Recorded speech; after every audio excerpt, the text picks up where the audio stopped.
I grew up in the mountains of Northern California, amidst the wide branches of madrone trees and the deep roots of California redwoods. I grew up without running water or electricity. I would gather straw to make dolls, collect clay from the stream beds to make pots, take wooden blocks to make sandals, and collect moss from trees to make beards and mustaches. Nature was my playmate. Ecologist Suzanne Simard conducted a study in which she discovered that trees communicate to other trees through an underground network of fungi that resembles the neural pathways of our brain. She claims that trees have lessons about communication and cooperation for humans too. Trees are a part of our global mythology. And my own evolving work with the Mobile Arts for Peace, or MAP project, illustrates similar concepts in terms of social networks and communication patterns. Through the Mobile Arts for Peace project, we've partnered with over 180 organizations and served over 21,000 participants around the world. But first, to start with the beginning. I was an undergraduate journalism student at San Francisco State University. It was the time of the Persian Gulf War. I attended numerous sit-ins and marches to protest armed conflict. Although I enjoyed being around like-minded individuals, I found that I was longing for a space where I could sit with the other and be in dialogue across different perspectives and to understand different viewpoints. Under the shade of a tree one day, I came across the San Francisco Mime Troupe. They used commedia dell'arte, melodrama, musical theater, for people from all walks of life, across all ages, to be in dialogue with one another. Suddenly, multiple perspectives were in a dance versus in confrontation. I wanted to understand how performance, personal and political transformation could come together for community building and conflict prevention. During my MA studies at New York University, I worked alongside New York City Hall to explore how to create parental governance in schools, with the International Center for the Research of Women to work with young people to understand the transmission of poverty, and with UNICEF to work alongside youth leaders to create a call to action document to inform the Third World Water Forum. Although I had worked using theater to inform policy on an international level, it was still within the confines of the USA. I wanted to understand how arts-based approaches could be used to inform policy globally. During my doctoral research in Rwanda, I would sit underneath a giant umuninya tree to observe the gacaca courts. Gacaca means justice in the grass in Kinyarwanda. After the 1994 genocide, in which over 1 million Tutsi and Hutu moderates were killed over the span of 100 days, gacaca was the reinvented, homegrown, local approach for mediation.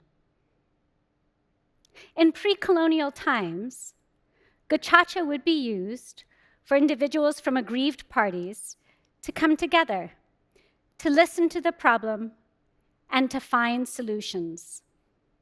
Gacaca had never been used for homicide, or in this case, genocide. But the Rwandan government felt that it needed to have an indigenous approach.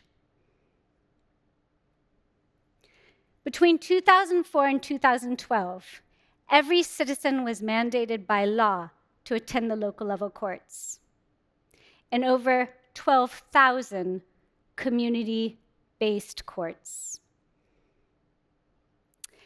During this time frame, there was another phenomenon, an explosion of the arts post-genocide. The then director of culture called it a Kagangahura, or a cleansing ritual. The National Unity and Reconciliation Commission had tracked over 350 organizations that were using arts to create an alternative space for perpetrators, survivors, and community members to live side by side. The Rwandan genocide was a close genocide, meaning neighbors killed neighbors, family members killed family members due to their ethnicity. In my fieldwork, visiting grassroots associations, I came across numerous artists who stated that there was nothing else they could do except to use their arts to create an alternative space, to reimagine the relationships with one another and to rebuild their communities. In a visit to one particular association, a survivor held a baby to her breast. She motioned to the man next to her, a fellow performer in the association, and stated, "When I sing, when we dance, when we play, when we perform together, I forget that he killed my 5 children."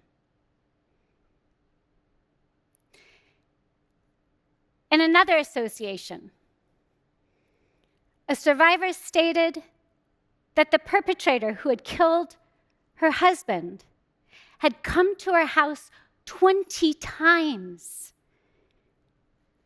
before she discovered, as she looked into his eyes, that he suffered as much as she did, that they had shared suffering.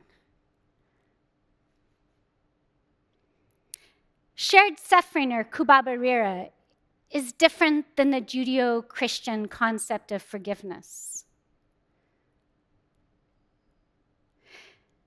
During my time with the grassroots associations, I tried to understand how were the arts-based approaches being used to create an alternative space, to reimagine relationships,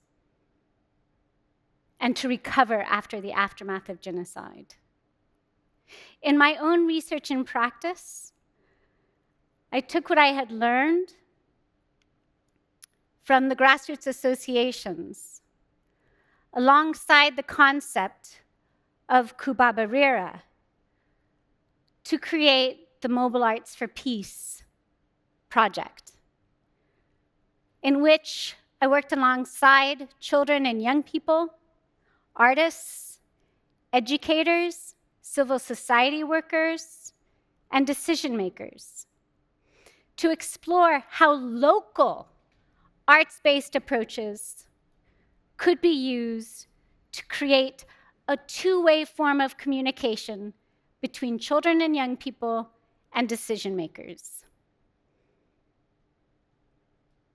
This is a conflict tree. It's one of many tools that we use for young people to name the problem. And then to draw the roots to the problem, to understand what has caused this problem to occur. What are the root causes? And then to suggest solutions, which they would name and draw and write down in the branches.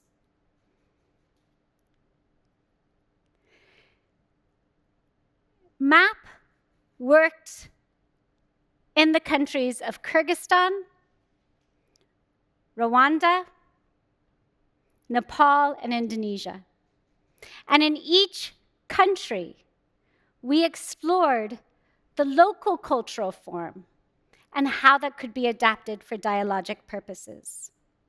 In Kyrgyzstan, we worked with local manas, or epics, film, performance, visual arts, for young people to express their issues and communicate those issues and their proposed solutions to decision makers. In Rwanda, 250 girls would drum their issues and problems through festivals. In Rwanda, it's taboo for girls to use drums. And thus the very fact that they were drumming for policymakers was a reimagining of culture for gender equality. In Nepal, a local cultural form called doida, which is a call and response form of music and dance from the far western region of Nepal, was used to make visible a marginalized group and to engage decision makers to hear and understand the issues that they were living through. And in Indonesia, a local cultural form called lenong, which is a folk theater, was used for young people to explore Betawi culture and to inform local curriculum. In all of these examples, MAP uses local cultural forms and participatory arts to create a two-way form of communication between young people and decision makers, to inform non-formal and formal education systems from the local to regional to national and international levels. In my talk today, I've tried to search for balance. When balance has been disrupted, when communities have been destroyed through violence, when individuals are searching for a solution, but only a solution that they can find from their own inner truth. And the way that a lot of the young people have found that inner truth is through an expression through the arts, but local arts, and arts that they can identify with. And through the project, we've worked with young people to ensure that we are addressing structural violence, to ensure that children and young people serve as leaders in their community, and that the voices of marginalized people are heard and respected. And in this way, to hold with love like the branches of a madrone tree. Thank you.